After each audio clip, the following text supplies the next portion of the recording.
people tend to reduce him on his scorers only, but he still played well. Our play style is just not modeled to make him score like 100 goals a season, you know? Hmm. So I still think he played well. But yeah, he's a guy that needs to score goals. So I'm hoping that he will do so in France. One of the things we're known for, even though we are average to good, is that we have good to great guests. And today, I feel honored to be joined by stud midfielder from LAFC, 26-year-old Timothy Tillman. Timmy, great to see you as always. How are you doing these days post Club World Cup? Yeah, I'm doing all right. Thanks for having me. Yeah, I'm looking forward to a great podcast session right here. Yes, so I'm excited that you're joining us. So let's talk about that Club World Cup journey, because you had the opportunity alongside Club America to get your ticket, get into the group stages, get into the tournament itself. And so you played Club America in a one-off. I'm just reminding everybody because I thought it was one of the best games I had seen. You guys were down. You scored in the 89th minute. Then Denny Bouanga scored in extra time, 5 minutes before penalties to win it 2-1. It was a $10 million game. Have you ever played in a game with that much on at stake? No, it was a very, very exciting game. It was a lot of fun as well. Luckily, with a better end for us. But yeah, like you said, it's been a crazy game, a crazy experience, I think, for every single LAFC fan, every single guy here at this club. And yeah, it was very, very cool. Yeah, to remind everybody, that game was worth $10 million, and $1 million of that went to the players. Hopefully you're spending it well over there, Timmy. So now you get into the tournament. A lot of hype, a lot of excitement. You take on Chelsea first, end up losing 2-0. What was that game like? Yeah, obviously everyone knew we were going to be the underdogs in that game. Yeah, but I feel like we played well, especially in the second half. I felt like we were a little closer to the 1-1 than Chelsea was to scoring the 2-0. Um, so yeah, it just showed that like even if you would think, okay, Chelsea is just so far off us or so much better or whatever you want to call it, um, you still have that chance, and it's not as far as people expect it to be. The difference is not that big, you know. Of course, they are on a higher level, and they probably do less mistakes, are just like more consistent in what they do. But yeah, on that one day, like if we get a little more lucky, I think we could easily tie that game, you know? Yeah, I think So from your performance and what I saw from the Seattle Sounders and Inter Miami, I feel like the gap between what's happening in Europe and what's happening over here is a lot smaller. And so I really appreciate the performances that you guys put out. Now, I wanted to add that I had the chance to play against Real Madrid at the Bernabeu way back when I was playing. I'm an old dinosaur these days, Timmy, but so I played against Zidane, R9 Ronaldo, Raul, Beckham, Roberto Carlos. Really cool experience. It was a little friendly. But what I learned when you play against world-class players is how efficient they are when they move. And they don't waste any energy. And so I was wondering if you saw that in any of the opponents, but most of them, we just talked about Chelsea. Do you see that when you get in those big games against some of the quote-unquote top clubs? yeah, I feel like they are just a very, very smart team. The way they play is just set up almost perfectly for their individual qualities.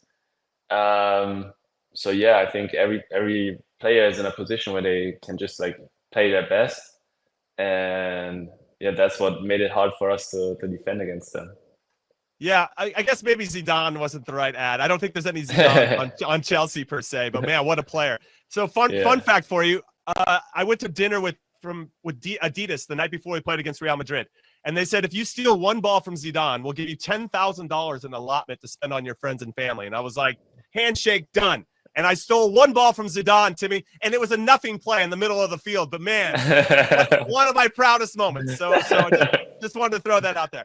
Okay, so then you play Esperance in the second game. You lose that one 1-0, but obviously Denny Bouanga had a chance with the penalty to tie that one up.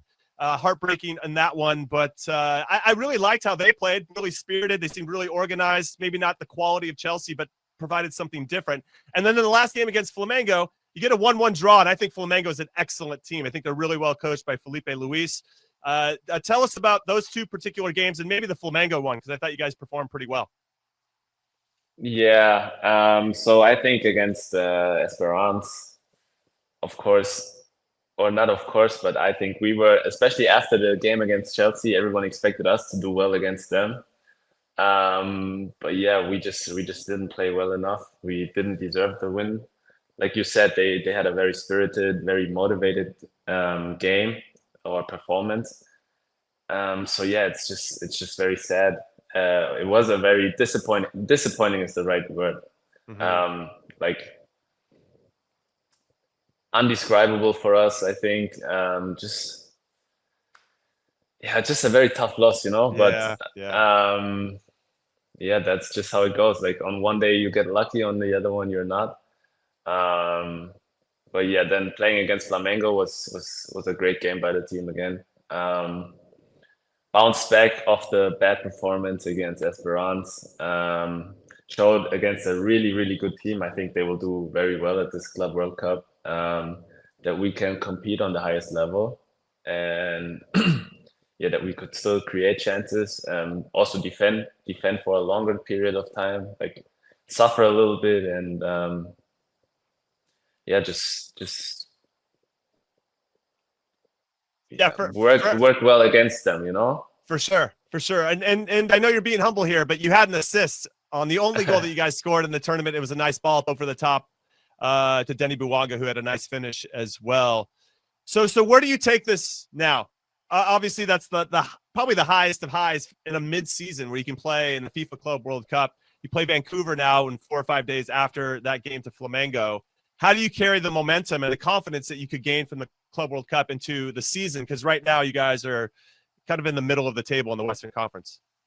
Yeah, that was one of the main focuses in the last game. Just gain the confidence to play well here in the MLS again. I think we did a pretty good job. And yeah, now it's just about getting points. You know, we are, like you said, in the middle of the table, so we need to win games. We need to gain some points, and yeah, I think right now we're all very confident, motivated, and ready to go back to MLS. Yeah, I look forward to watching you play along with Seattle as well to see how you respond after getting this opportunity to play the Club World Cup. Okay, so there have been 2 significant departures that have been announced now for LAFC. One is your manager, Steve Cherundolo, is leaving at the end of the season. I want to get to him, but we'll go him second because first, it's been announced that Olivier Giroud, your number 9 up top, is leaving to go back to France after the game against the Whitecaps this weekend. How are you feeling about losing Olivier Giroud, and what kind of impact has he had on you during this time with the team? Yeah, first of all, I'm sad that he's leaving, because Ollie is a really nice guy. Not just on the field, but also off the field. I spent a lot of time with him, and I had a good time with him all the time. And yeah, he's been amazing from the very first second. Very humble, um, very smart, and funny. So yeah, it was just nice to have him around. But yeah, I wish him all the best in France. I think our way of playing, our play style just didn't suit him as well as for other teams. So I'm hoping that he's gonna get a couple more scorers. I think Yeah. that's the only thing that was missing. You know, I don't think he played bad. But like people tend to reduce him on his scorers only, but he still played well. Our play style is just not modeled to make him score like 100 goals a season, you know? Mm-hmm. So I still think he played well. But yeah, he's a guy that needs to score goals. So I'm hoping that he will do so in France. Also, I want to add that if I won a World Cup and if I was as handsome as him, I'd be pretty humble too, right? I mean, everything's working for that guy. Everything's working for that guy. And Yeah. now you've added he's smart and funny. I mean, he's ticking every box, dude. Okay, Yeah. so now let's talk about Steve Cherundolo, who I played with on the national team and who I've been friends with for a long time, and I've been excited to see all the success that he's achieved as a manager. It was very clear when he was a player that he was going to be a good manager as well. What is it like now in this season, kind of knowing that he's leaving, and how do you approach that as a player? Yeah, I don't think it really impacts us as a team to know that he's leaving. The only thing it might do is motivate us a little more, just to give him the um, like give him a nice end here at LAFC, because he deserves it. He had a great time here. He managed the club very well for the last couple of years, and yeah, I think that's what it's about for us right now. It's not about like being okay. Hey, Yeah, right. this is his 10th to last session, or this Right, is right. his last trip to Vancouver or whatever. We don't care about that, you know. It's Yeah. we just wanna have success together, and that would be the best memory we could have with him, you know. So as long as we win games, we will have a nice goodbye party after. Yeah, and that's the key. Hopefully a trophy at the end of everything. All right, so Hmm. there is some rumors now. Like that, I mean, Steve has given everybody a head start on who's going to be next. And apparently Big Ange Postecoglou, fresh off of winning the Europa League with Tottenham, is a name that's being thrown out there. Where are you on Big Ange? Would you be excited to have the Australian in charge? Yeah, of course. That'd be crazy, but I don't want to think too far ahead. I know, I'll give you a hard time. It's yeah, it would be cool, but yeah, it's also just a rumor, you know. I don't know how much I Of can trust course. it right now. Yeah, understood. Um, but yeah, I mean, I think he's a cool coach, you know, like a very approachable one, not like a serious one that you can't talk to or whatever. I feel like he's a cool coach you could talk to, and like who really wants to help you and develop you. So these Yeah, are my only impressions of him, but like I said, I really have no sure, of idea course, of how course. far that is. Well, here's another rumor that's being attached. Like Big Ange could come, and maybe Hingman's son would want to come with him because he's a Oh my God. 33 and maybe a good opportunity to come to LA and have some fun, similar to what Olivier Giroud did as well. We're also hearing maybe Thomas Muller could be a Hmm. prospect for you. We want to get into rumors, Timmy. Let's get into rumors. Now, you played with Thomas at Bayern Munich. Yes. I mean, his personality looks amazing. How great of a teammate would he be? Oh, he'd be so nice. I would love to have him here, to be honest. I would love to have another German here. I would love to have him here as a funny guy for the locker room, and just in general, I think like a guy for the locker room would help us. And then also off the field, he's a good golfer, so I would try to learn a little bit of his swing. Um, yeah, I think yeah, he would be cool to have here. Are you? I assume you're still in contact. Are you texting him that he should come? Like No, Giroud. I didn't. I didn't Hey, actually. Giroud's leaving. I'm just saying, there's an extra spot for you here. Just something to consider. I know Yeah. he's still playing in the Club World Cup with Bayern, so I guess we'll have to wait and see. All right, so you've been playing in this tournament, the Club World Cup. Your younger brother Malik Tillman has been killing it with the U.S. in the Gold Cup, and now he's being linked to Bayer Leverkusen.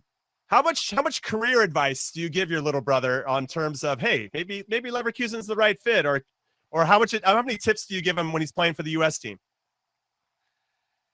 The only tip I'm giving him when he's playing is go out, have fun, work hard. That's like I tell him that every single game. I don't want to have him overthink anything. It's always that like it's not that easy, but it's easy to say that, you know. So I just want to tell him, okay, go have fun and work hard, and like have no regrets after. That's all that matters. So that's what I tell him whenever he's going or stepping on the field. And then off the field, of course, like whenever he wants to talk about anything that has to do with his career or with his next step, I'm here to help. You never know what's the right move, but like you could try to do the best. And obviously, I want the best for him. I'm super proud of him. He's been doing so well this year, and now at the Gold Cup as well. So yeah, I'm just a very proud big brother in that relation. You know, it's great to see him being that successful.